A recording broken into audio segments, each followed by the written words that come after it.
everyone, Novels Wonderland here. Thank you all for the love and support you've shown me and the channel. Oshi no ko I am Kamiki Kaoru. Synopsis. Kamiki Kaoru. In this life, he is the twin older brother of Kamiki Hikaru, a child actor belonging to the Lalolai Theatre Company. In his previous life, he was a fugitive and former agent who lived in hiding from the CIA, only to die after being hit by an oncoming truck because a headache kept him from seeing it. That was the first memory the boy came face to face with upon waking up in a hospital room. Chapter 1 to 25, 1. Waking up and reclaiming what was lost. 416 words. Cover view. After being hit by the truck, the first thing that came to mind was nothing special. It just hurt like hell. Of all times, my forgotten memories came rushing back while I was crossing the street. And while I was standing there, clutching my head from the headache it caused, the truck came and hit me. 10 years of life on the run had gone to waste. I had never expected to die like this, and I certainly had no desire to receive the package. Was this how a fish felt when it got hooked and hauled up from the depths? Deep in the waters of a bottomless abyss, where I couldn't see or feel anything. I was caught on something and dragged toward somewhere I didn't know. Was this hell? Was I being judged, only to fall not into heaven but into hell and suffer forever? In the end. Once again, memories flashed past me. The many people I had met, the many things I had gone through. Memories that would have driven a normal person insane. For someone like me, who had lived an entire life carrying the past and the consequences it had caused into the future, those fleeting memories were anything but a pleasant experience. If only. If I could wash away my sins here and find peace and rest. Just as I was thinking, I'd rather choose hell and stopping myself from thinking any further. Orukuen? Cow, are you Kuen? Someone called my name. In my half-dreaming, half-awake consciousness, my eyes found a light and moved toward it in a daze. I could smell the sharp scent of medicine. The dry, rough texture of the bedsheets brushed against the tips of my tingling fingers. I twitched my uncooperative limbs and torso, trying to move my body. It was an instinctive action, like a baby crying the moment it entered the world. Huh. After a long time, the first thing I said as I broke free from the sleep that had bound my body like ropes was. As I forced air into my shrunken lungs and exhaled the breath I'd been holding with all my strength, the first thing I said was. As I faced the doctor shining a flashlight into my eyes and snapping his fingers noisily to check whether I was conscious, the first thing I said was. What the fuck? Shit, what the hell? That was me demanding to know what the hell kind of fucked up situation this was. Chapter 2, 2. Awakening and Reclaiming, 2. 2026 words. Memory is one of the most important elements in forming and maintaining a person's identity and self. What would an 80-year-old man make of himself if the memories of a 12-year-old girl were all packed into his mind without a single gap? If everything he had lived through, every path his life had taken, every relationship, every trait and tendency, were all mixed together beyond recognition, what would become of him? What else could I do? Other than sitting on the bed, clutching my bandaged head and groaning through the pain, what else was there? According to the doctor, 2 weeks ago I had apparently missed a step while coming down the stairs at home, hit my head, and been taken to the hospital bleeding from the floor below. When I heard that, I almost laughed. Me? Miss a step while coming down the stairs? Me? Kaoru Kamiki? As far as I remembered, the stairs in the mansion weren't very steep, and the steps were wide enough that even with an eye mask on, going up and down them would have been easy. I wasn't the type to enjoy exercise, but my coordination wasn't bad either. My memories were fragmented, so everything before the accident was blurry, but there was no reason I should have been distracted. Because at the very least. So no one's coming after all. What a damn house. Even after hearing that one of their twin children had cracked his head open and been rushed to the hospital, and that he had regained consciousness, not a single one of my parents showed their face. Only my father's secretary had come by earlier with a drink and looked over my condition with a purely businesslike gaze. We had never been close to a warm, loving family, but I hadn't expected it to be this bad. And that secretary didn't even seem to care that she was wearing the exact same necklace design as the one my mother wore, as if she had no intention of hiding her affair with my father even from his son. She probably thought a 12-year-old brat wouldn't notice, but I wasn't going back to the life of an ordinary 12-year-old anymore. Ugh. The pain came back, as if a blender were being run somewhere deep in my eyeballs, at the center of a brain I could never reach. This wasn't just the pain of a split head. It was the pain caused by the lingering seepage of my past life memories, more precisely, the memories of me from just a day ago. And this present life, more precisely, would be the awkward collision between me waking up, accepting my memories, and the incomplete memories from before the accident. GHH. It was nothing. This absurd supernatural phenomenon I was going through was pain I had to bear alone, something I could never tell anyone about. Maybe, just like in my past life, I'd end up living like a wreck, unable to sleep properly as forgotten memories and old trauma suddenly resurfaced for the rest of my life. Honestly, if I had to choose. Damn it. The headache finally began to ease. My past life memories had become clearer, and the memories of this life had sharpened a little too. As the pain slowly receded, I let my body, which had been stiff from straining so hard, go slack and tried to steady my breathing as much as possible. Honestly, if I had to wake up half paralyzed, that would be fine, if only I could just forget my past life memories. RRRK. Oh. Brother. You're awake? When the hospital room door opened, a boy who looked exactly like me came in, his face lighting up the moment he saw me. I looked at him and blinked a few times, gathering my thoughts. My twin brother, the child who had been born with natural talent unlike me. A beautiful boy with graceful features, as if he were the human embodiment of light itself. My younger brother, Hikaru, set his bag on the table, pulled over a chair, and sat down beside me while checking the bandages wrapped around my head. Wow. That's pretty serious. It hurts. It hurts a lot. Yeah. Looks like it. What did the doctor say? You're okay now?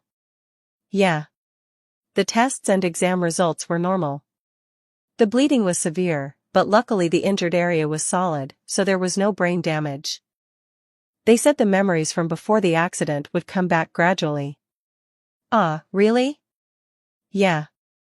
That's what they said. That's a relief. I'm glad you weren't badly hurt.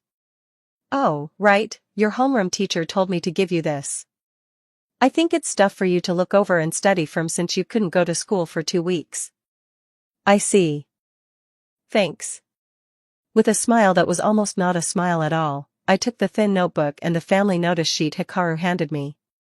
I set them on the small table beside the bed and looked at Hikaru for a moment. Hikaru met my eyes, then smiled faintly and, as if my bedridden state amused him, wandered his gaze over the drip, the hospital gown, and the bed before getting up to pace around the private room. I kept watching him in silence. The sudden return of my past life memories had to be a curse, no matter how I looked at it. I had carried out missions that any normal person would have run from, and I had learned every skill needed to survive them. Those skills and experiences had helped me immensely while living as a fugitive, evading the vicious CIA pursuit that had been tightening around my neck right up until the moment I died. From Berlin to Zurich, Vienna, India, England, Russia, Italy, Morocco, Spain. In countries where everything was unfamiliar, I had learned, practiced, and sharpened the skills I'd picked up, honing them further just to survive, and I had made it through countless moments of death. And it was the same even now. Hikaru. Hikaru, who had been helping himself to a drink from the fridge without asking, turned at my call. You know, I think I was alone at home this whole time. Who called 119? I wanted to thank them. At my question, Hikaru looked at me for a moment, then gave me that bright, familiar smile and said, I did. I was on my way home at the time. I was shocked when I saw you collapsed and the flower pot broken. I see. That was Mother's favorite flower pot. As expected, you're the only one I can rely on. Thanks, Hikaru. No. We're brothers, aren't we? There are only the two of us, so we should help each other when one of us is in danger. Hikaru and I exchanged smiles. Hikaru, my brother. Still wearing a smile, I watched him sip his drink by the window and realized something. And Oppos, he's lying to me right now, and Oppos. The way he tried to deceive and conceal things was convincing enough.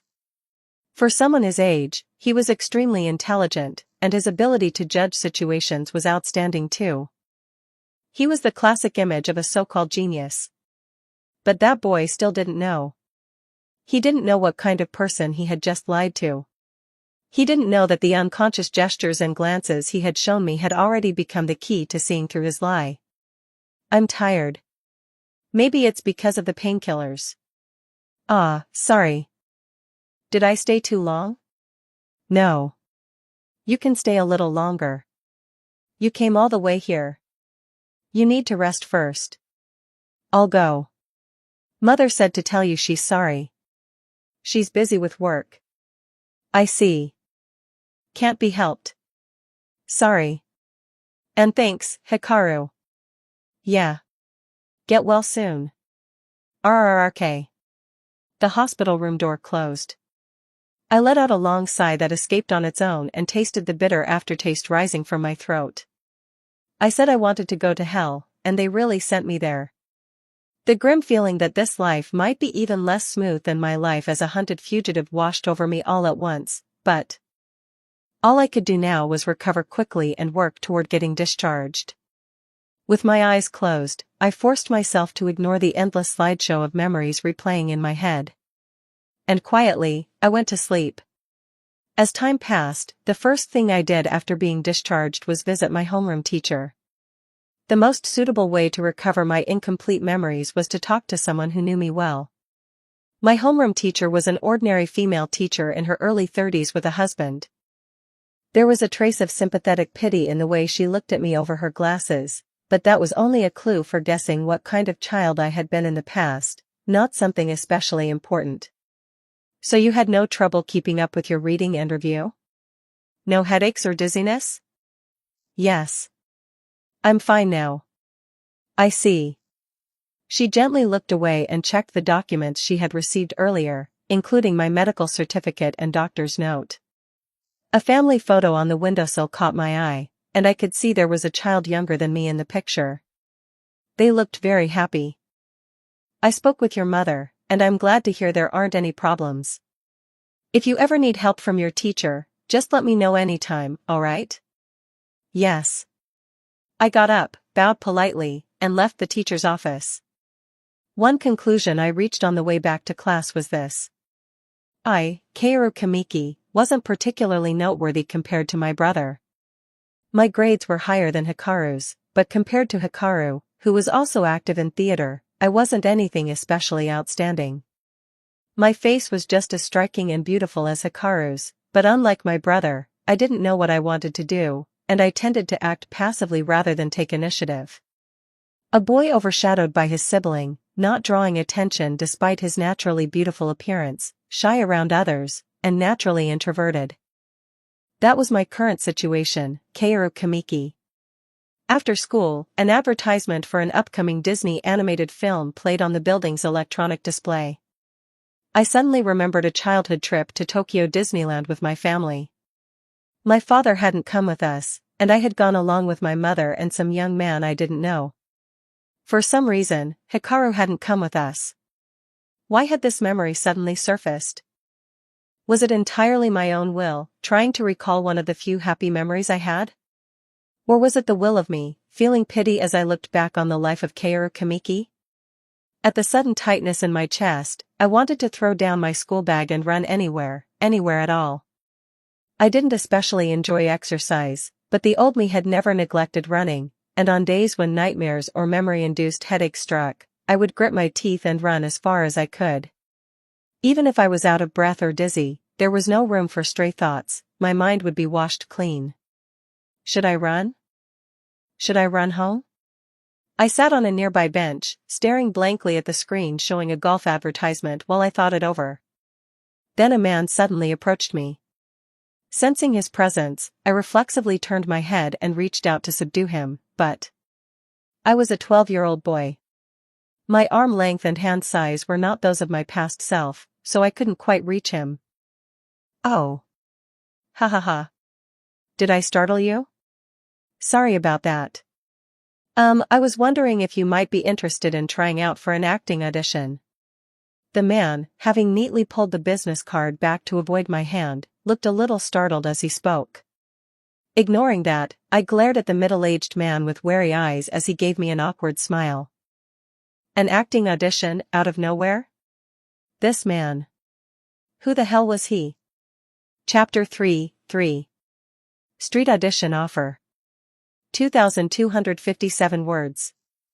You should at least tell me who you are first. An audition offer? For some reason, I felt irritated, and I was about to get up from the bench when the man quickly sat down beside me and hurriedly started explaining. Sorry. I got flustered and forgot to go through the proper steps. I'm Matsushige Sojiro, a producer for Fuji TV's drama division. I was going to hand you my business card and explain things. Clap. Instead of answering, I snatched the business card from his hand and checked the quality of the print, the ink, and the texture of the paper. The Fuji TV extension number and personal number printed on it, his title and rank, even his career history on the back. The photo matched too. What do you want? I'm still a 12-year-old minor. Well. What was I supposed to make of this strange middle-aged man staring at me so intently? First of all, this was definitely a prejudice born from a misunderstanding. Unless he was a pedophile, specifically a sexual deviant who got aroused by boys. It was very rare for a middle-aged man to come up to me, hand me a business card, and have his eyes shining with excitement like a scientist who had just found a meteorite in the middle of the road. First, I'll get straight to the point. As I said, I'm a producer in Fuji TV's drama department. We're in the middle of casting for a drama pre-production project right now. There's one role that needs a child actor around elementary to middle school age, but we just can't find anyone who really fits. The casting staff brought me about 10 profiles, but I rejected all of them because none of them were any good. I'm sure it sounds hard to understand, but from a producer's point of view, this is a real headache. I was even wondering whether we should hold a separate open audition, and then, while I was walking down the street, I happened to spot you. Right now. You have those cold, heavy eyes that look like they've seen a lot, and they're completely different from other boys your age. Your face is really nice too, and your voice and delivery are excellent.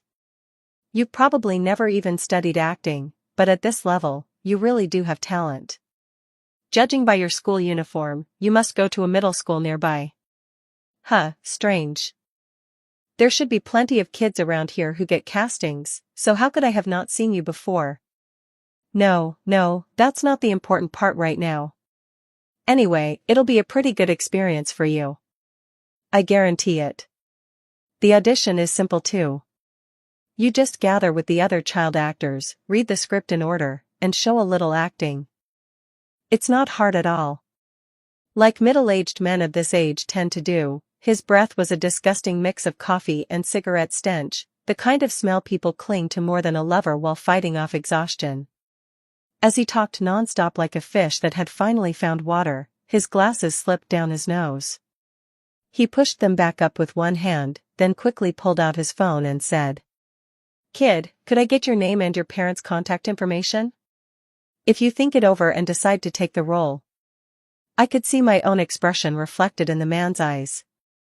Even though I clearly wasn't making a friendly face, the man was doing everything he could to persuade me. For a producer in the drama division of a major broadcaster like Fuji TV, I couldn't believe someone with that much rank and influence would sincerely go around the street recruiting people on the spot because I seemed so much like talent. What exactly did he see in me? Were all people in the broadcasting industry like this? For someone like me, who had spent a lifetime running from cameras and CCTV, being told to stand in front of one was absurd. Sorry to disappoint the old man who was generously painting my face in gold, but this offer was one I should refuse. Sir. I'm sorry, but I've never acted before, and I don't really want to appear on TV either. Then. Is it that you feel a little pressured about acting in front of a camera? If it's too difficult, we could do the camera test after the audition, once you've seen how it goes.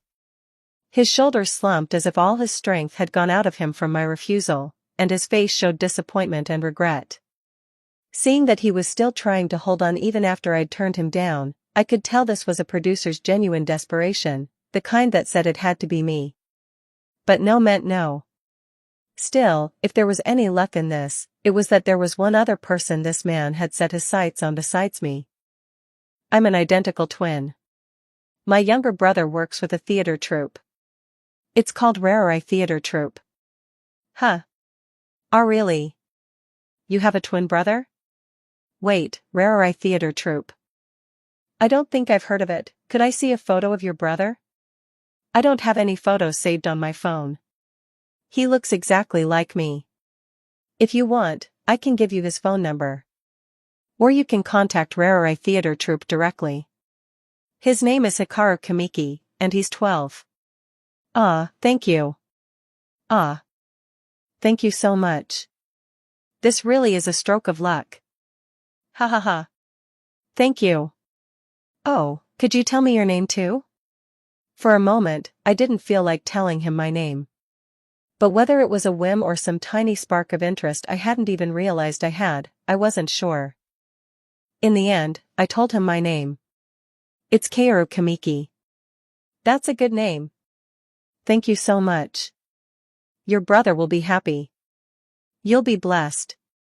I quietly watched the man's back as he immediately pulled out his phone, called someone, and hurried off at a brisk pace.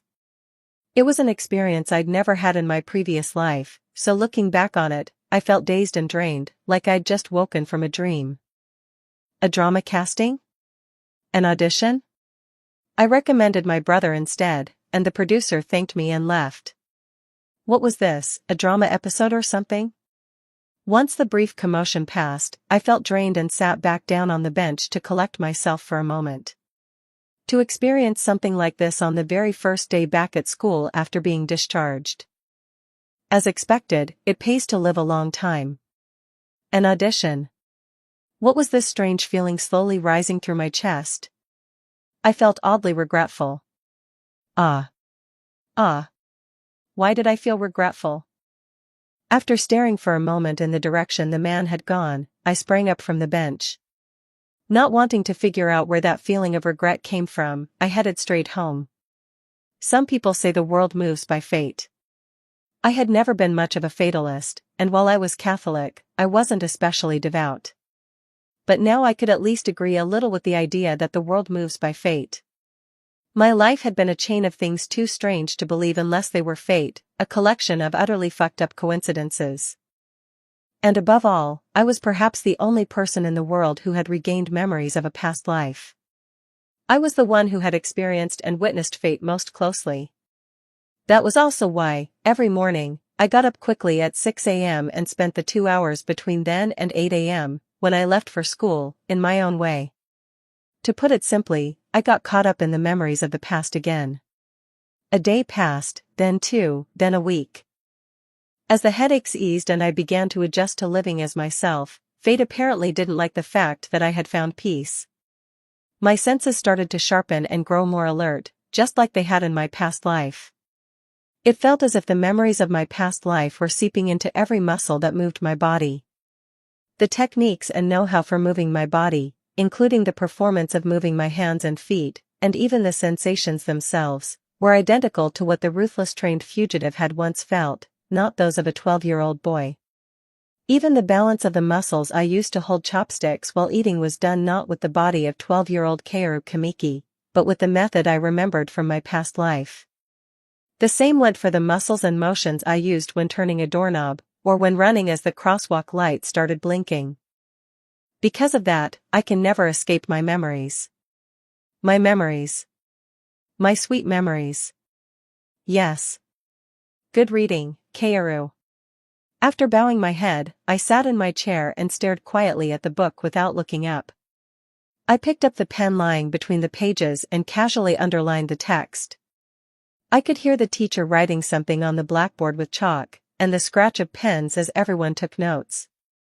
Outside the window, a plane flew by, and from the playground came the sound of a ball being kicked around and noisy cheers, as if it were gym class.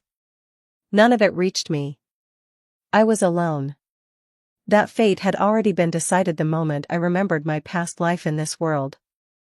I wanted to pour out this suffocating fear, this despair as if I'd been stranded in the middle of the ocean, to anyone at all. If someone handed me any pistol right now, I wanted to spout the insane bullshit that I could disassemble it down to the firing pin and reassemble it in 15 seconds. I wanted to tell any random passerby the insane bullshit that I could figure out whether the student sitting next to me was left-handed or right-handed, how long their stride was when they walked, which foot they favored, their usual habits and quirks, and even their vocabulary, and memorize all of it in my head in less than 10 minutes. Whether anyone believed me or not. The endless fear that if I didn't grab someone and spill it all out, I would be trapped forever in this horrible depression tightened around my throat. You killed Marie. The moment you got into her car, the moment you stepped into her life, it was already destined. You'll never escape the burden of being a murderer. I was. You are no longer. Are you truly prepared to devote yourself to the nation? Crack. The pen in my right hand couldn't withstand my grip and snapped, bending into a V shape. My finger was pierced by the sharp plastic edge, and blood seeped out. It hurt. It hurt so fucking much that the urge to scream nearly swept through my whole body. Since it was during class, I quietly took a handkerchief from my bag and wrapped it around my finger so no one would look this way. TCH, huh? The blood I spilled was mine and no one else's, the blood of me, Kaoru Kamiki. That was a fact that would never, ever change. I am Kaoru Kamiki. I am Kaoru Kamiki. Kaoru Kamiki. So that no one else could hear it, I repeated the name circling in my mouth to myself. Ding dong, I used my headache as an excuse to skip after-school activities and leave early. On the quiet afternoon main road as I walked home with my school bag, my phone rang in my pocket while I was waiting at the crosswalk. I reached into my pocket, pulled out the flip phone, and checked the caller. It was an unknown number. And yet, for some reason, I felt like I had to answer, so I opened the flip phone and pressed the call button. Hello. This is Kaoru Kamiki. Is this Kaoru Kamiki? Do you remember me? I'm Matsushige Sojiro, the Fuji TV producer who offered you the audition on the street. Yes. Hello. The light turned green. Feeling slightly confused, I brushed back my bangs that had grown down to my eyes and said, "What is it? How did you get my number?" Kaoru-kun. Well, your younger brother Hikaru turned down the audition offer because he wasn't feeling well, right? No, I even spoke directly with Rarerai Theater Troupe, but they said their schedule was too packed and they couldn't possibly free him up. It was such a headache that I somehow managed to get your phone number and called you now. Are you free to talk? Beep beep beep beep, the signal sound that comes just before the green light goes out echoed across the crosswalk. I quickly started walking again, stepping forward. Why was I listening so carefully to this call? Why was I remembering that feeling of regret I'd had on the bench that day? Yes. I'm free to talk. Some people said the world moved by fate. Upright arrow Odaiba bound. Whether the world moved by fate or by dark matter didn't matter. No. I'll go to Odaiba. Because there was something I wanted to try. Chapter 4. Everything I want to try. 2,532 words. By the time the harsh June sunlight had begun to tilt beyond the tall buildings, Kaoru and Sojiro had finished their conversation at the cafe in front of the broadcast station. You made the right choice. Thank you. We'll be in touch soon about the audition schedule. Yes. Then I'll be going now. Kaoru bowed politely and turned away. Watching him leave, Sojiro reached into his jacket and pulled out a cigarette case. Pretty impressive for a 12-year-old. Are kids these days all that mature? Sojiro rolled his stiff neck from side to side, put a cigarette between his lips, and replayed the businesslike conversation they had just had. I actually prefer a smaller role. I'm sure my parents will think it's a good experience too. Even though it was only a brief appearance in the second episode of a 12-episode spy action romance drama, with less than 10 minutes of total screen time, the boy had been satisfied with the part and simply read through the 20-page synopsis he had brought with him. Sojiro had thought maybe he just preferred a role with as little exposure as possible for his first acting job, but unlike the cold attitude he had shown during their fateful, first meeting, the boy had taken a fairly proactive interest in the project. And apparently the Rarerai theater troupe is recruiting more actors these days as well. Hikaru-kun has already secured the ace position at such a young age, so that says enough. I heard from the troupe manager that your younger brother Hikaru has quite the talent. But the theater manager was actually the one most surprised after hearing about you. Since your brother never mentioned having a twin older brother to the troupe staff, he ended up asking me about you instead. He even asked me whether I knew Hikaru-kun's twin brother's phone number, which left me at a loss. I see. So the Rarerai theater troupe wanted to know about me too? Well. Something like that, yes. Those eyes turning cold the moment his younger brother came up. Sojiro exhaled a plume of smoke and stared at the fading sunset. After so many years in this business, he had developed what people called a good eye for others. The boy, Kamiki Kaoru, clearly had talent. He was a child with tremendous potential, with an explosive amount of promise. That was exactly why Sojiro had approached him like a man possessed, shoving over a business card he didn't even hand out often and making a fool of himself by clinging to a boy younger than his own son. Of course, this line of work really was a miserable one. Fewer than 5 out of 100 child actors ever managed to last long-term. Kaoru was free to keep pursuing this path if he wanted, but he would need to be prepared for it. My instincts are pretty good, though. A twin brother who looked exactly like Kamiki Kaoru. Twins were said to inherit the same temperament and genes, but there seemed to be some invisible wall between the two brothers. Well, that's not my problem. Oof, my head. I should get back. Damn it. Before he knew it, Sojiro had almost gotten too invested in someone else's messy family drama. He flicked his cigarette butt into a trash can and hurried back toward the broadcast station. After finishing his push-ups, Kaoru stood and let down the hair he had tied back. Despite his somewhat androgynous features for a boy, his body was far firmer and better balanced than those of boys his age. He lifted his right hand and roughly brushed his sweat-damp bangs back, then looked at the 10 sheets of paper laid out on his desk. As soon as he got home after his meeting with producer Sojiro the day before yesterday, he had gone to the Rarerai Theater Troupe website to check the actor recruitment guidelines, then searched the internet and printed out related materials to study. It wasn't a particularly large or famous troupe compared to other top-tier companies, but the general consensus was that they put on plays regularly, their reviews were good, and their pool of actors wasn't bad at all for a mid-sized troupe. That said, because its history was relatively short and it prioritized quality over quantity, the troupe had fewer actors than others, which meant the schedule was more demanding. The actors in the troupe were expected not only to appear in plays, but also in all kinds of visual media such as TV and film, and under the current Rarerai system that seemed somewhat difficult. Still, joining the troupe would give him more opportunities to gain experience. And now that Sojiro had already let the troupe manager know about him and shown interest, there was no reason to hesitate. It's not a hard choice. Besides, for the first time, there was something he actually wanted to try.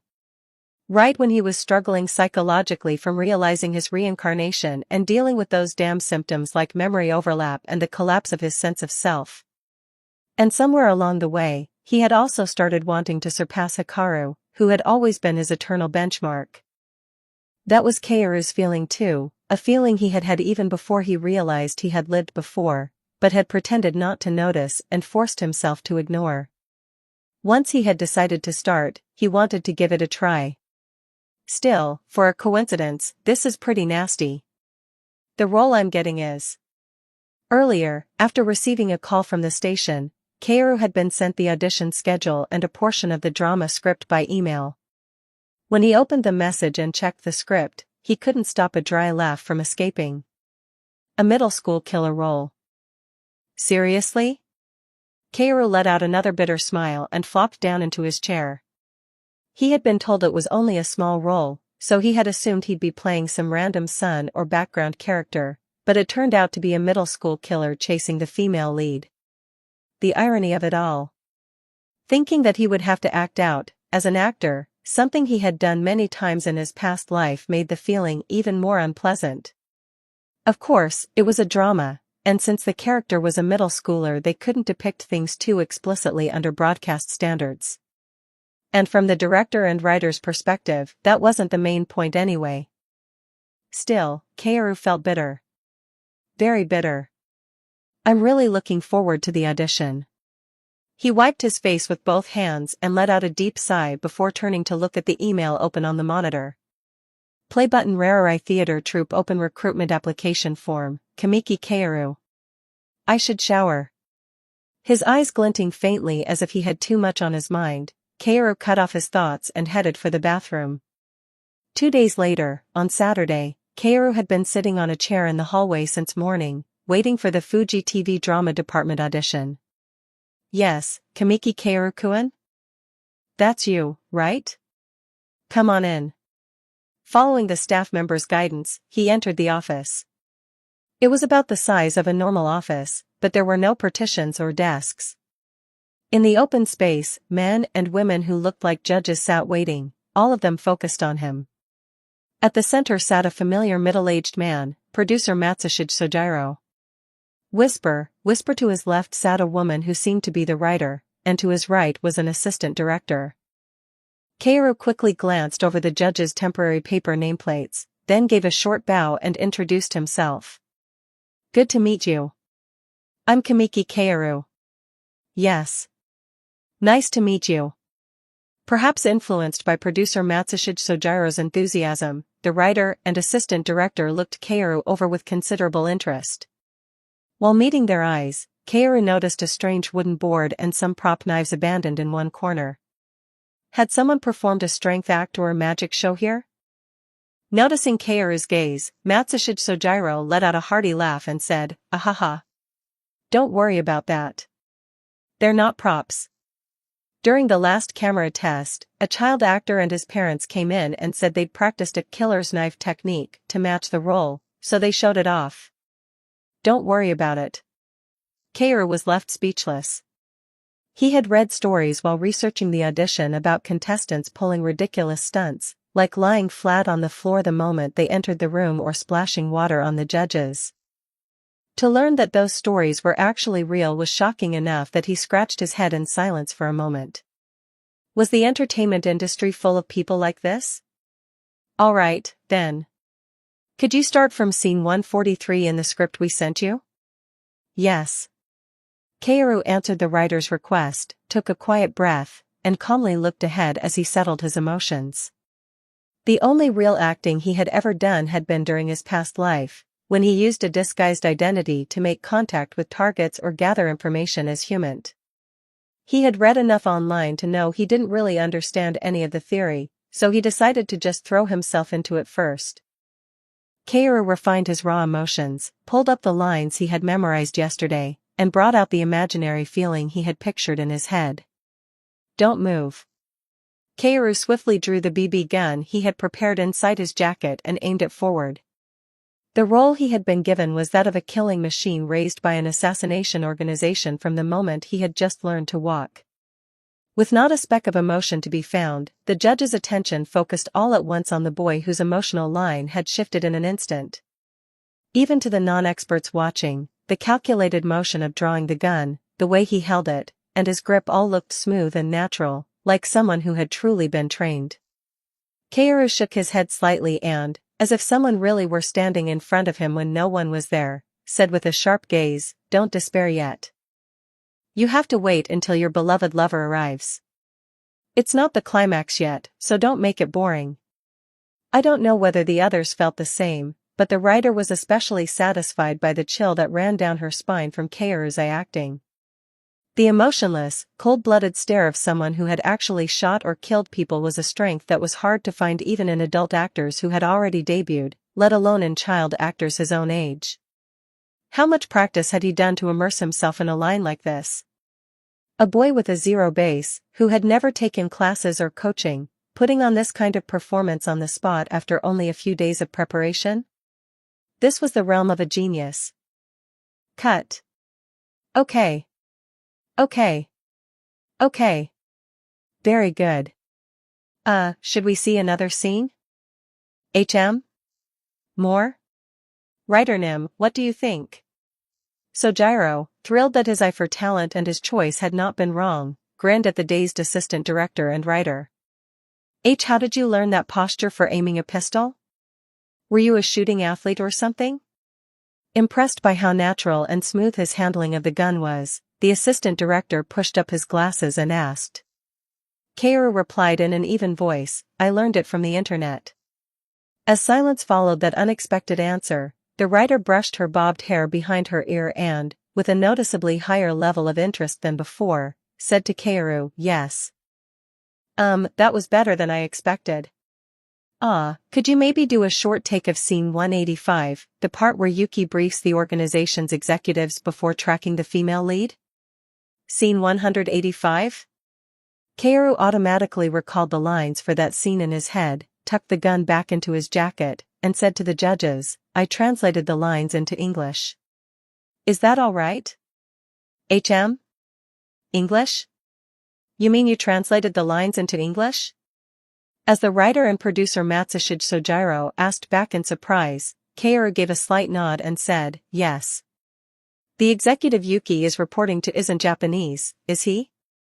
Well.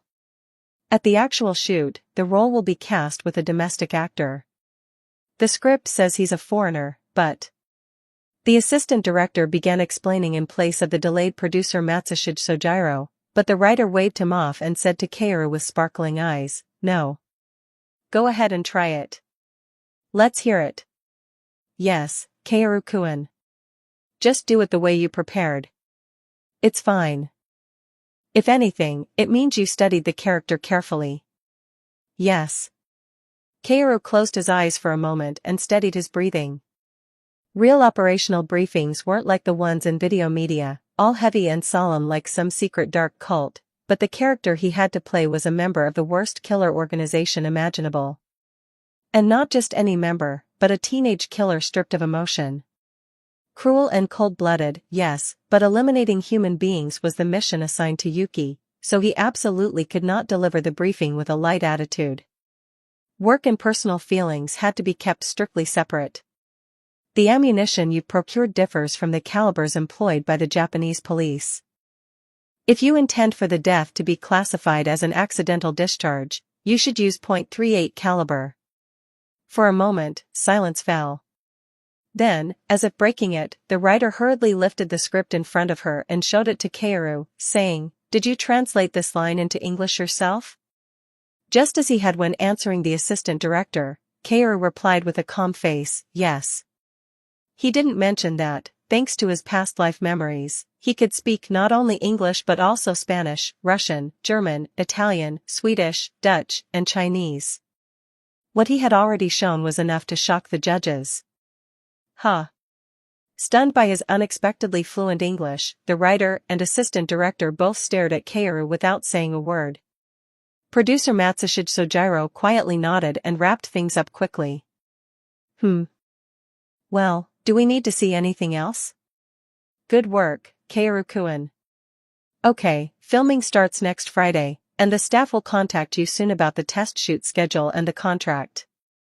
Your personal contact information, and your mother's? That was your mother's number then, right? They'll be in touch soon. You can go now. Thank you. At producer Matsushige Sojiro's very satisfied dismissal, Kaoru bowed and left the office. The time had been short, or long, depending on how one looked at it. As he walked out of the office, his nerves still tingling from the tension and the thrill of a new challenge, a smile appeared on Kaoru's lips. Huh. It was the smile of excitement and intoxicating accomplishment, something he had never felt before. Chapter 5. Proof of Talent. 2,641 words. The evening after the audition.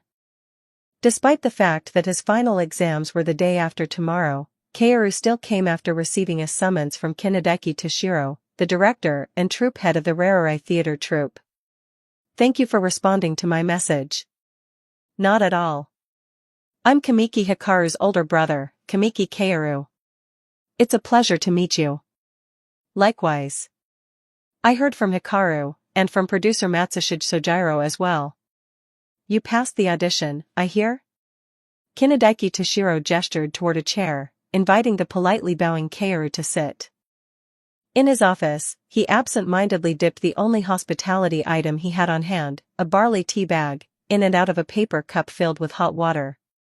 Kaoru was surprised that a stern-looking man in his early 40s was the troupe's leader, but he clicked his tongue as he watched the equally unpolished way he welcomed guests. It's late, so thanks for coming all this way. Not at all. So, when are they planning to start filming? I heard they'll begin principal photography next Friday. HRRP Kaoru-kun, what's your schedule? They said it'll probably be sometime in early or mid-July. Huh. If it's later than that, they can move it later, but there's no way it'll start exactly then. After taking a sip of barley tea and sniffing once, Toshiro's blunt, matter-of-fact way of speaking made Kaoru feel that, despite his stern face, the man's character probably wasn't all that bad. That's just how this world is. To a chick that's only just hatched, everything looks interesting. It doesn't even know there's a cat right next to it.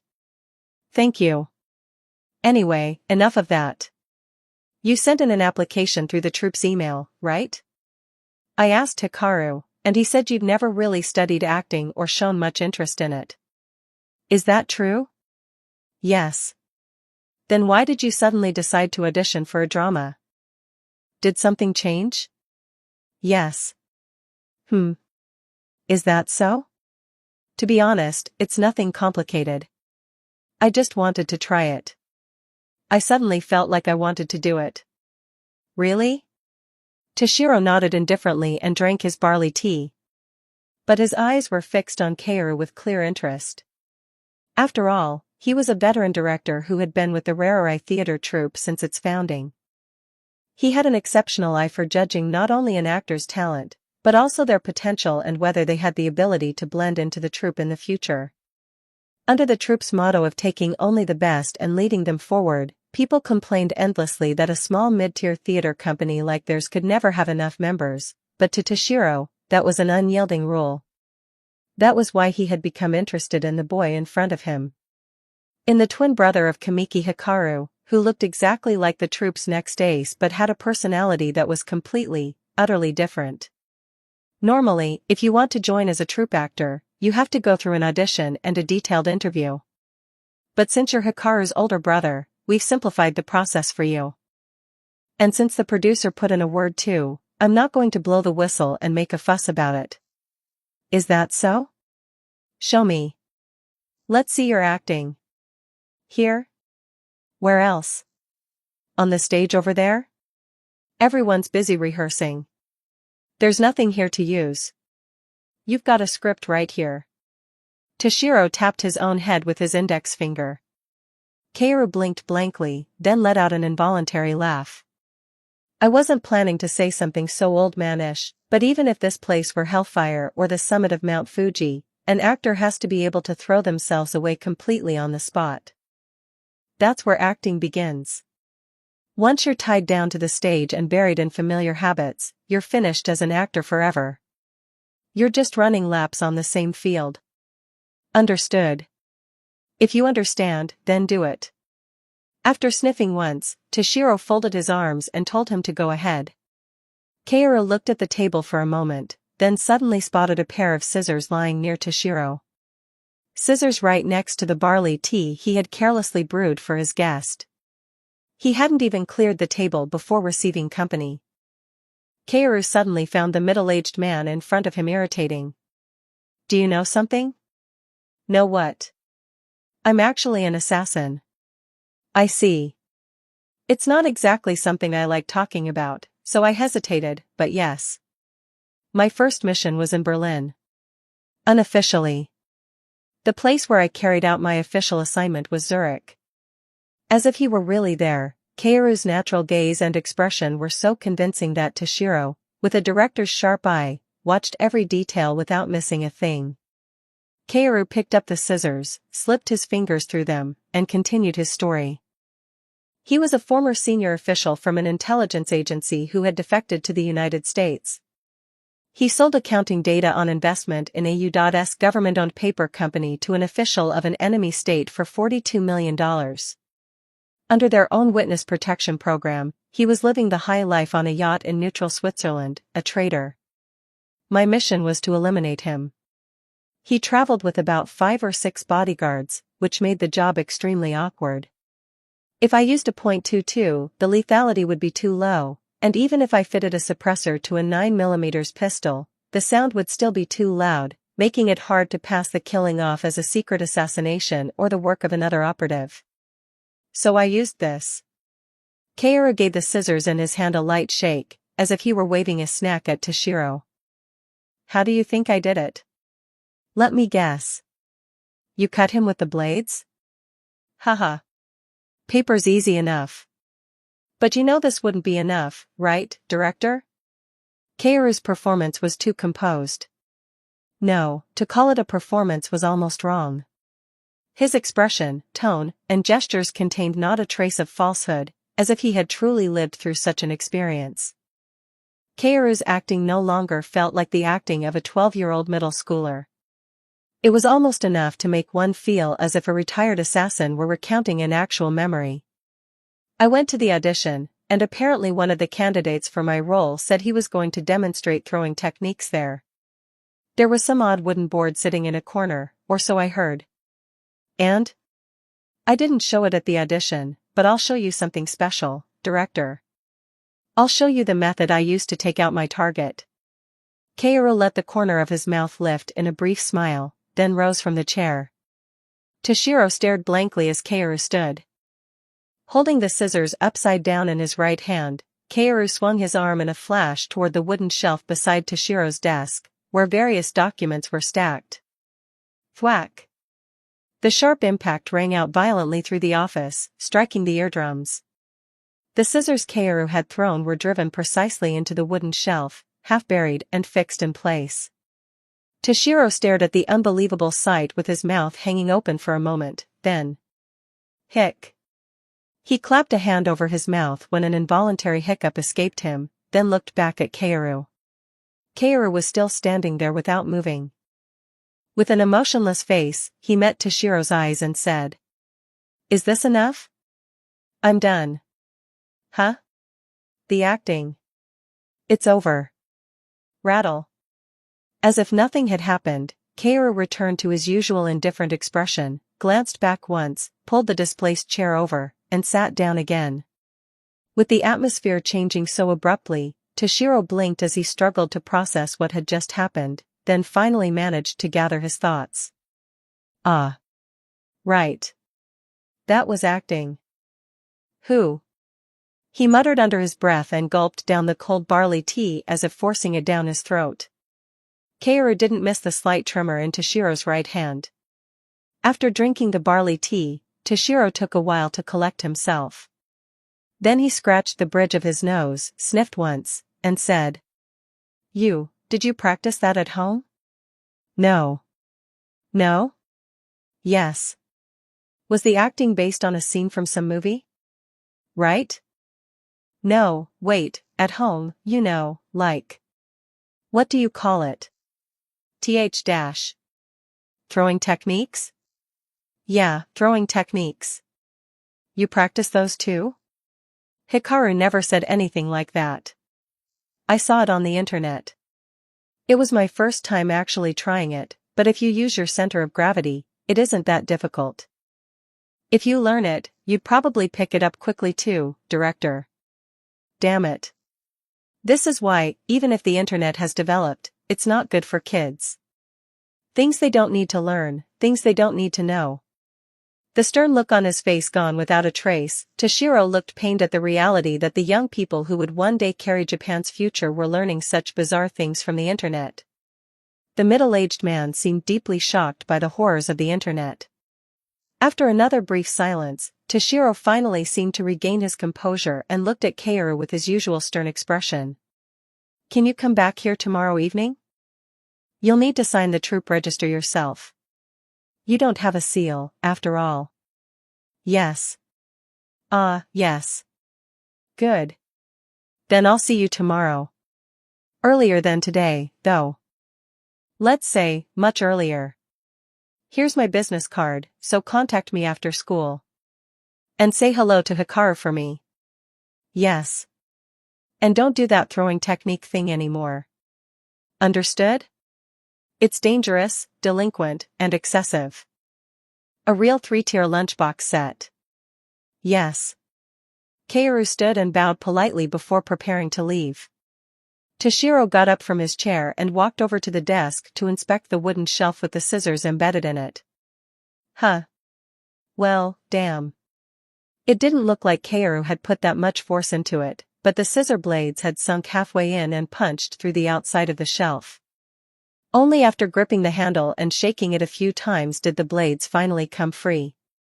Toshiro brushed off the wood shavings clinging to the blades, put the scissors back into the pen holder, and let out a quiet sigh as he thought of the boy who had already disappeared without a sound. He's a monster. In more ways than one.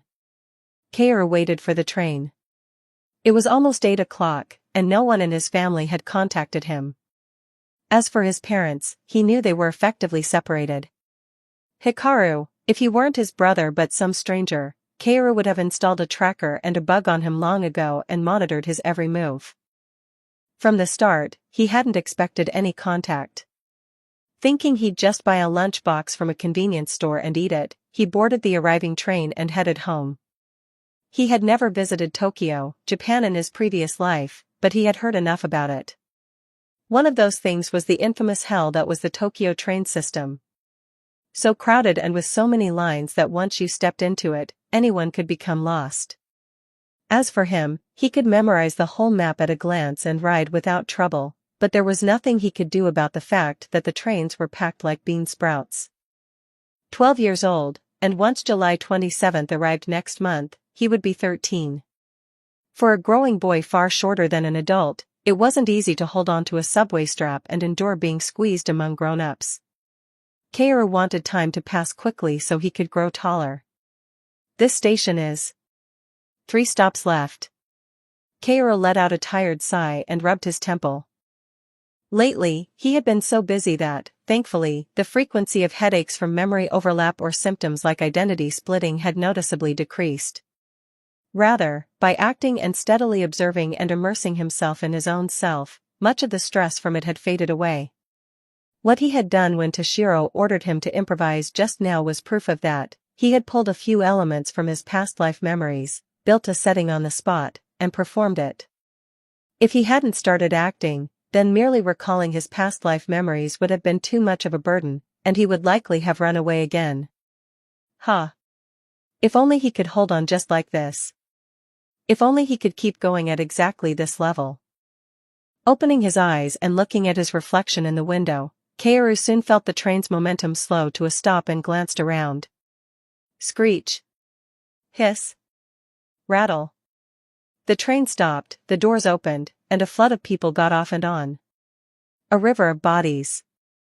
In the middle of it all, he stood there blankly. Thud. A girl wearing a hat a little smaller than Kaoru's height was shoved by the crowd, then bumped into him slightly hard at the very end as she got off the train. Before he even had time to feel the impact, Kaoru's eyes caught a hairpin slipping from the pocket of the girl's hoodie. Apparently not even realizing she had dropped anything, the girl stepped off the train and disappeared. The boy quickly picked up the rabbit-shaped hairpin she had dropped. Hey! Drying. His shout was drowned out by the announcement that the doors would soon close. It was something that had to be returned to its owner. Kaoru had no choice but to take a gamble before the doors shut. He muttered a small curse and darted out of the train with quick, agile movements. Tap tap tap. The girl, still unaware of anything, walked along looking at her phone. Kaoru sprinted the short distance between the train and the girl, then grabbed her left arm and pulled her back. Startled by someone suddenly seizing her arm, the girl was forced to turn around, her eyes widening. Kaoru met the girl's gaze, then immediately placed the rabbit hairpin in her left hand and said, "You dropped this." Drying. The train was on the verge of closing its doors. In that brief encounter, no longer than a blink, Kaoru left only those words behind and darted back into the train. Fortunately, he made it inside just before the doors closed. The whole thing had taken less than 10 seconds. Kaoru panted heavily, then sat down on a seat that had finally opened up a little and caught his breath. Damn it. I want to move. At last, as if fed up with a daily life that would not leave him alone, Kaoru let out a very 12-year-old complaint. The mysterious boy who had left the hairpin in her left hand and disappeared. The girl, with her radiant purple hair and eyes that shimmered with a glossy brilliance, looked down at the rabbit hairpin in her left hand. I didn't even get to say thank you. It had all happened so quickly that she couldn't even properly remember his face, but his voice remained vivid in her ears and etched itself into her memory. The girl removed the hat she had been wearing, neatly fixed her bangs, and pinned the precious hairpin back in place after it had finally been reunited with its owner. Of course, she put her hat back on, but now that it would no longer be separated from the hairpin, she felt a little more secure inside. I feel better now. The girl smiled, then hummed a tune as she walked toward her destination. Chapter 6. Bonds Become Fate. 2,870 words. After the final exams were over, time flew by in the blink of an eye. Kaoru had already graduated from the mathematics department at Chicago University in his past life, and he was an elite even in this life, with exceptional intelligence. So he was able to finish studying by skimming through his books once the day before the exams. The result, from 19th in the grade to 3rd. Since the middle school first-year exam questions themselves were fairly easy, he could have answered everything correctly. But to avoid suspicion, Kaoru intentionally marked 1 or 2 questions wrong in a few subjects. At most, people just said, he must have studied hard. No one suspected anything more or found it strange. And so, after somehow getting through the long first semester, came the sweltering July when filming for the drama was scheduled. Just as Toshiro had promised, Kaoru's filming schedule kept getting pushed back from early July to mid-July, and in the end it was postponed until July 29th, after his birthday. But Kaoru actually liked that. The drama shoot was important, but he thought adapting to Rarerai Theatre Troupe came first. Fortunately, because the filming schedule was delayed, he was able to settle into the troupe's atmosphere without much trouble. More than anything, the troupe staff were extremely pleased to have added another beautiful boy actor whose looks, voice, and body size were all identical to Kamiki Hikaru's. Even though his acting experience was no greater than Hikaru's, his natural talent was outstanding, and he quickly learned to catch important points. On top of that, he was handsome, so there was nothing lacking. Besides, twin brothers being in the same troupe was said to be extremely rare in the industry, so the staff were more satisfied than ever. They gathered in the rehearsal room to practice the play, interacted with the other senior actors, listened to their stories and advice, immersed themselves in their roles, and brought their emotions to the surface. Kaoru felt satisfied that he had this kind of talent. On July 27th, the day Kaoru and Hikaru's birthday arrived, the troupe staff and actors held a small welcome party for Kaoru, their newest member, along with a birthday celebration. It was only a few people gathered around a table set up in the rehearsal room, with cake and a few snacks, but... Thank you. Kaoru, who had not expected it at all, laughed in genuine surprise and clapped. Of course Hikaru clapped and thanked them too, smiling beside him, but from Kaoru's point of view, There wasn't a trace of sincerity in his younger brother's applause. Still, what could he do? A celebration was a celebration. He could only enjoy the happiness for what it was. Then his birthday passed, and July 29th arrived. At a drama set on the outskirts of Tokyo, Kaoru stood in front of the camera for the first time in his life. Filming that had started in the morning continued all the way into late lunchtime. Understood, boss. Okay, cut. Good. Thank you. Producer Matsushige Sojiro's bright voice rang through the set. The staff hurried about, preparing for the next scene. Since his role was only a minor supporting part that appeared around episode 2 and didn't have much weight to it, Kaoru's lines were few. Because it was a pre-produced drama, they filmed the necessary scenes and then, when editing the footage, cut them together as if the actors had been together on location even though they had never actually met face to face. Which meant, how is it? Is it hard to focus on the camera by yourself without a scene partner? From a producer's point of view, this kind of shoot is the best, haha. No, I'm fine. It's a new experience, so it's fun. Producer Matsushige Sojiro walked up to Kaoru, who was drinking water and chewing quietly, and struck up a friendly conversation. A producer who also handled drama production and directing stood like an emperor on set. Seeing Sojiro himself approach a child actor in a mere minor supporting role and speak to him first, the staff and other directors watched their conversation with subtle interest. In this business, where rumors spread fast and money with jaw-dropping zeros changed hands because of them, no one knew how far that child actor Sojiro had personally cast off the street would grow in the future. But regardless, Kaoru watched the busy staff with his usual indifferent expression. They really did look busy. Even though they were that busy, the filming schedule had been delayed by 3 weeks, and despite arriving early that morning, he had waited for 2 hours. Surely, drama filming had far too many variables on set, even to Kaoru, a complete beginner, compared with theater, where time and schedule flowed 90% as expected, if not 100%. Kaoru let out a quiet sigh and finished his water. About 5 minutes later, he entered the temporary prefab building and resumed filming. Ready, action. Kaoru stared at the heroine's photo on the table with the eyes of a hawk eyeing prey. It was a difficult performance that had to convey emotion with nothing but his eyes and expression, without a single line of dialogue.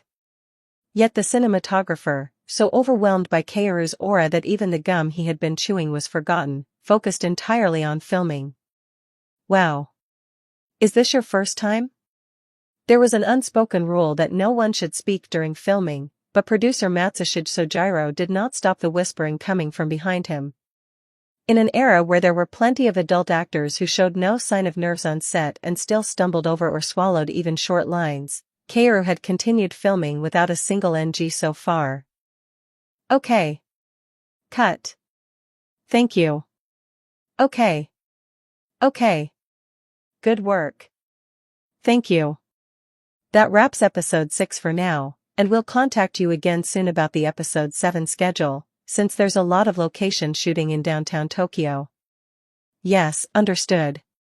As a production staff member quickly came over to explain the schedule, Kaoru nodded and answered. While the staff prepared for the next scene, Kaoru, now finished with his work, went to the costume room set up in one corner of the set, changed out of his clothes, and then clocked out. Clocked out. The feeling of going home after finishing everything was always refreshing. Time passed again, and in mid-November, Kaoru tapped the table while watching the drama Chaser, Graphite of Bullets, which had finally begun airing, on the TV in the office. Tap tap. Oh. You're here. I'm in from episode 6. Is that so? Toshiro responded indifferently and turned off the TV. Kaoru realized that Toshiro had simply been observing the newly airing drama to gauge its quality, and he sat down without saying what had just occurred to him. This is the kind of person who can run a troupe and still make a living. Have you eaten? Yes. Senior Tatsuya bought me donbori. With the corporate card? Probably? I see. You're still growing, so you need to eat well. The reason I called you here is this. Toshiro tapped the promotional pamphlet for the play currently being performed on the table and looked at Kaoru. Now that you've settled in, it's time to start in earnest. Yes. Thank you for giving me the opportunity. Your role has been decided as Matsuo. What? Isn't Matsuo the role Hikaru and Senior Daichi rotate through? If I'm added too, that makes 3 people for 1 role. That's right. So I'm going to remove one of you. Senior Daichi? No. Hikaru. What was he talking about? Kaoru stared at him, and Toshiro, instead of calling him rude, folded his arms and took a breath before speaking. Hikaru is a talented actor. From the moment he first joined the troupe, he was, quite literally, a promising young shoot. He grew up surrounded by expectations and displayed his talent through a variety of roles. I know. You, his twin brother, are the same. You caught the eye of producer Matsushige Sojiro, who's famous for being a complete oddball, and were cast on the spot, then successfully finished filming. You may not know it, but your name is already making the rounds in the industry.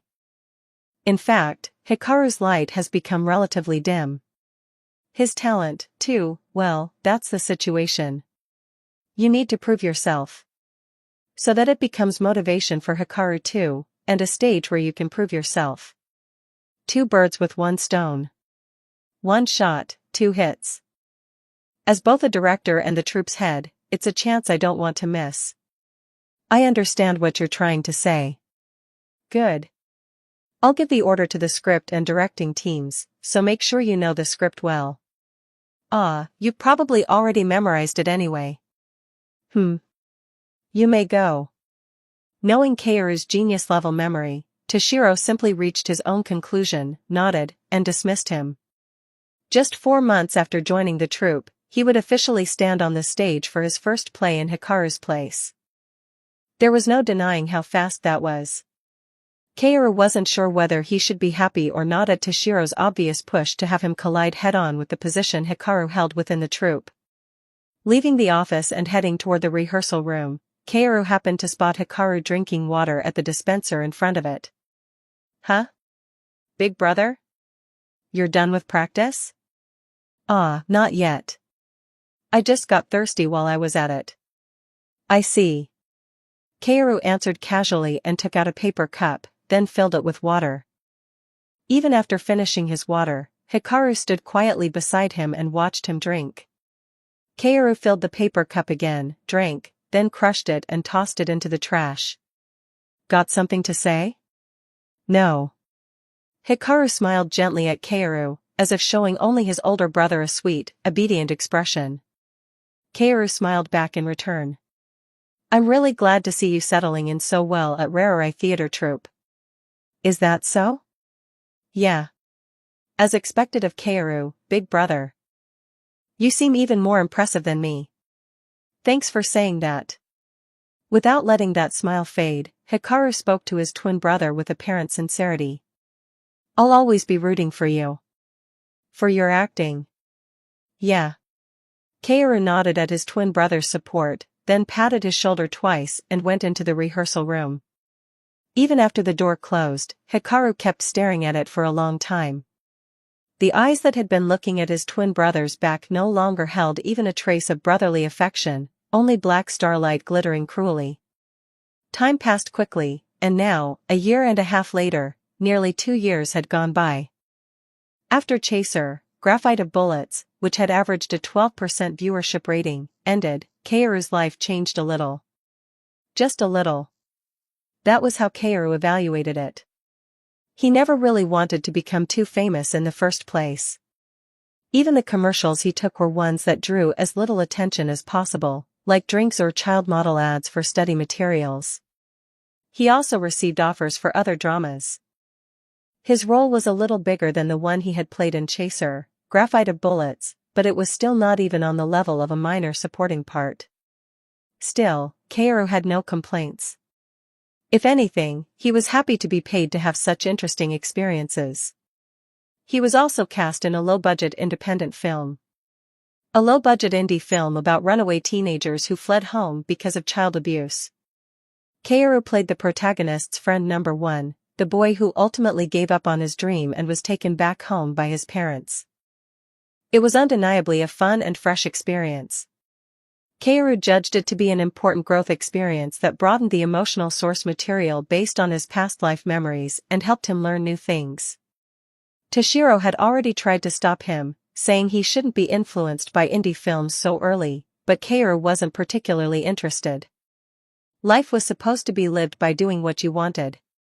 Rather than living a pointless life where you spent your whole existence running and being chased until you got hit by a truck and died, it was 1,000 times happier and more peaceful to live however you wanted. In the end, the film even won an Excellence Award at a ceremony where critics gathered to judge movies. Kaoru also gave a strong performance and received the honor of winning the Best New Actor award. It wasn't a prestigious ceremony like the Japan Academy Film Prize or the Elan d'Or Award, of course. Still, it made him quite happy to know that his acting had been recognized by critics who liked to puff up their noses and brag about how much cinema they knew. Anyway, while he continued working from time to time as long as it didn't interfere with troupe activities, he was focusing on the troupe when an unexpected guest arrived. It was the first day of the Rarerai Theatre Troupe Workshop. Normally, a theater troupe workshop would just be about eating, drinking, and having fun, but under Toshiro's iron rule, the Rarerai workshop had a clear purpose: let's get something out of this. The actors were divided into groups, and each group had to write their own script and perform a play of up to 30 minutes in front of the others, who would then evaluate the performance. That was the Rarerai Theatre Troupe Workshop. And on the day of the workshop, a middle-aged man and a girl wearing a hat appeared with Toshiro. Exclamation point. Hikaru, who had been practicing while looking over a script, spotted the starlight shining brilliantly in the eyes of the girl in the hat and drew in a sharp breath. Black starlight flickered in Hikaru's eyes in resonance with the girl's own starlight. Talent shining brilliantly like the brightest morning star in the night sky. Even through a wounded heart and a twisted life, that beautiful talent survived stubbornly, on the verge of blooming into an enchanting bud. He would save that girl's heart, which no one else cared about, and whisper sweet illusion. He would make that star talent explode like a flower in full bloom. And only when it stood at the very top. Hikaru. Huh? Did you call me, big brother? Aya is looking for you. She said she needs to coordinate the performance schedule with Kamiki. At Kaoru's words, Hikaru, who had been smiling warmly, showed the faintest crack at the corner of his mouth. I'm busy right now. Ah. Kaoru-kun. Can you come here for a second? Yes. Go see Aya first. Hearing Toshiro call out from afar after spotting him, Kaoru patted Hikaru's shoulder twice and passed by him indifferently. As a boy in his growth period who never neglected exercise, Kaoru had already grown taller than Hikaru. He was still under 170 centimeters, but thanks to his small head, long limbs, and slender proportions, he looked much taller than he really was. The man in his mid to late 30s standing beside Toshiro widened his eyes in surprise when he saw Kaoru and carefully examined his face and entire body from top to bottom. You called for me? Ignoring the man's rudeness as he openly sized him up like merchandise, Kaoru spoke to Toshiro. First, say hello. This is Mr. Kaburaji Masaya, who used to belong to our Rarerai theater troupe and is now a producer at Dato TV. It's a pleasure to meet you. I'm Kamiki Kaoru. Oh. Nice to meet you. I'm Kaburaji Masaya. Haha. Seeing you in person, your visuals are even more striking than on screen. To think the Rarerai theater troupe has twins this handsome. You've got a record there. Haha. Is that so? Thank you for the compliment. Kaoru played along, offering Kaburaji Masaya a fake smile in return for the face-painting praise he gave him the moment he saw him. He was probably here for the workshop to scout actors the station could use, Kaoru thought, and let out a quiet sigh that no one could hear. Then, a small girl wearing a hat suddenly came into Kaoru's view. Her face looked vaguely familiar, with a careless fashion sense that seemed to show no effort at all, and a beautiful appearance that the hat couldn't hide. Unlike other kids her age, she had an expressionless face that suggested she had a lot of baggage, and she kept fidgeting with her fingers as if she were sensitive to unfamiliar surroundings. Kaoru stared at the familiar-looking girl and searched through his memories. The girl's beautiful violet eyes, with brilliant starlight rippling within them, swept across the troupe stage before locking onto Kaoru, who was staring straight at her. Ah! Once their eyes met, the girl filled her gaze with love as if nothing had happened and fixed her eyes on Kaoru. Seeing that, Kaburaji Masaya smiled and pointed at the girl as he said. Chapter 7. To you, the child who holds the starlight. 2,849 words. Ah, I'm late with the introductions. This friend is the ace member of Kamiki from Ichigo Production. Nice to meet you. I'm AI. Sparkle. Bright smiles, a beautiful and cute face, and eyes that shone with a brilliance far beyond any of that. The girl's glittering gaze lit up the boy's eyes as they met, creating a dreamy impression, like someone who had just seen a mirage and felt their soul being drawn in, and #X27, what is this, and #X27. It didn't happen. Idol, Kamiki, AI? What was that supposed to be? Kaoru's mind stalled for a moment at the unexpected situation. Why on earth was an idol at a theater troupe? For Kaoru, whose idea of songs had always been limited to the old American pop and jazz he listened to in his past life, this sudden idol girl invasion of the troupe was just absurd. And #X27, more than that. This girl. She's the one who dropped her hairpin on the train about 2 years ago, and #X27. Kaoru finally remembered the girl he had seen about 2 years earlier, in the human hell that was the train, when he had rushed out to pick up her hairpin, grabbed her arm, and shoved it into her hand. It had been less than a second, but the boy, with his excellent memory, had not forgotten that encounter and now recalled it. Even so, what Kaoru had felt in that fleeting moment was this.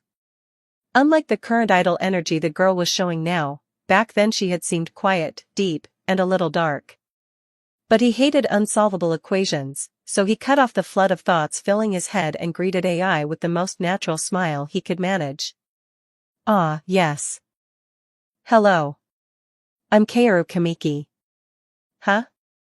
As soon as she heard Kaoru's greeting, the girl tilted her head slightly, looking like she was about to remember something. It was as if the information in her head was hidden behind a thick curtain. The boy in front of her felt familiar, yet strangely like a complete stranger. She'd never seen his face before, but something about him, had they met somewhere before.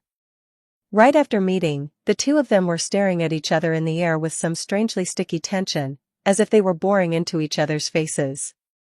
Realizing he'd made a mistake, Kaburaji Masaya hurriedly snapped his fingers and said, Kamiki has been skyrocketing in popularity lately. The president of Ichigo Production has been getting non-stop calls about it, too. Since the troupe just happened to be holding a workshop, I thought it would be a great chance for AI to learn a lot. This is exactly the age to be learning and gaining experience, isn't it? At Masaya's words, Toshiro nodded and said, that's right. This is the time when experience matters most. AI, Kaoru here will guide you well, so relax and follow his lead. Huh? Me? With Toshiro's sudden dumping of the task on him, Kaoru, unlike his usual indifferent self, was so startled that he pointed at himself. Seeing his reaction, as if he'd just been assigned a punishment, Toshiro folded his arms with his usual stubborn expression and said, then who else is there? Hikaru isn't even around. I see. I've got the second script reading coming up soon, but fine. You've already memorized the whole script, so why are you complaining? There's still time before the performance anyway. Understood. Kaoru answered reluctantly with a sulky face full of irritation. Follow me. The girl stared blankly at the boy, then seemed a little startled by Kaoru's words as he coolly turned his back after telling her to follow. Without realizing it, she looked up at Masaya, hesitating over what to do. Let's go inside and have some tea, producer. Ah, shall we? AI, take a look around for a bit. Ah. The adult who had brought her left with the troop head. The bright, confident idol image she had shown Kaoru a moment ago vanished, and she trailed after Kaoru like someone left alone in an unfamiliar place. Kaoru, for his part, was also at a loss for how to deal with the girl following just behind him rather than beside him. It was awkward. Kaoru was genuinely curious what the odds were of running into the girl from the train again after 2 years, and as an idol and a theater actor, no less. You can take off your hat here. Ah, yes. At his words, the girl hurriedly removed her hat. When she did, Kaoru saw the cute rabbit hairpin he had returned to her 2 years ago neatly clipped to her bangs, and he couldn't help but laugh. Was this girl a girl who runs through time? She looked as if absolutely nothing had changed, from 2 years ago until now. The only thing that had changed was that they now knew who each other was. They couldn't keep standing around awkwardly like this. Kaoru decided to show some senior dignity to the girl, who was fidgeting with her fingers while looking around the troop. How old are you? Ah. I'm 14 now. My birthday is coming up soon, though. You're older than me, then. My birthday already passed, so I'm 14 too. Aha, is that so? For a moment, a hint of senior pride flashed in AI's eyes. Among AI's fans, there are quite a few who are the same age as Kaoru-kun. As if she were no longer the girl who had been all shrunk up just a moment ago, AI puffed herself up, her eyes brimming with love, just like when they first met, now that her age had been revealed. She was an unexpectedly unpredictable, bouncy, self-paced sort of person, but Kaoru looked at her and let out a small snort of laughter before saying only, I see. He didn't get dragged into her pace. Instead, he calmly pointed at the stage with his index finger. That stage over there is the troop stage. There are lights above it. It's hard to see because of the curtain in back, but there's a much larger space inside. Wow. Really? Yes. The audience seating is 150 seats on the first floor and 200 in the basement. It's not a huge number, but I understand it's not small for a troupe of this size. Wow. I see. Seeing that she was giving him nothing but forced reactions, as if she had no interest at all, Kaoru turned his head slightly to look at her. Unlike the impression he'd had when they met on the train, her personality was impossible to pin down. To put it simply, he got the strong feeling that something was mentally lacking. When she was in an unfamiliar place in front of unfamiliar people, she would shrink up with tension and caution, acting defensive and trying not to interact with the outside world much. But when introducing herself as an idol or talking about matters related to her own work, she would suddenly pack her eyes and movements with all the idleness of a machine. And when she was in a situation where she had to guide him around the troop as Toshiro had ordered, she would blatantly act uninterested and show a childlike side. After finishing his thoughts, Kaoru looked away and said in a flat voice, Why did you come to the troop workshop, AI? Ah, well, producer said it would be good to gain more experience. I'm an idol, but I'm also very interested in acting. To be loved by everyone. No. That's not what I'm asking. Pardon? At Kaoru's firm answer, AI, who had been about to raise her right hand in AV and smile with her usual love, flinched in surprise. Eyes filled with trembling starlight. Kaoru looked down at her with his usual indifferent expression, his much taller frame looming over her, and said again, Why did you come here? Me? I just said it, experience. No. You didn't come here to gain experience, did you? You just came because producer Kabaraji asked you to come, and you followed along because you didn't want to refuse. Kaoru instantly saw through AI's lie with sharp precision. For someone who had spent his past life surviving death threats that would have killed a normal person countless times over, seeing through the lie of a girl who was only about to turn 15 was not difficult. To Kaoru, who showed no desire whatsoever to match her pace, AI looked like a child being scolded. She met his eyes, then looked away, clasped both hands together, fiddled with her fingers, and bit her lip. Kaoru's coldness was hard to believe for a boy not even a year younger than her. Startled by that chill, AI fidgeted with the hem of her hoodie and shrank inwardly. But perhaps unwilling to lose to a boy younger than herself, she quickly forced a relaxed smile and said, "Well, if I said no, that would be a lie, wouldn't it? But he took time out of his busy schedule for me, so I shouldn't refuse his kindness." I couldn't tell Kaoru so honestly. "No. It's fine. If it felt like I was snapping at you, I apologize. I have absolutely no intention of criticizing you, AI. Just..." Leaving the word just hanging, Kaoru strode up onto the lit stage. AI stared at him, unable to understand why he had suddenly left her behind and gone up onto the stage. Exclamation point. As soon as Kaoru stood at center stage, he looked down at AI and motioned for her to come up.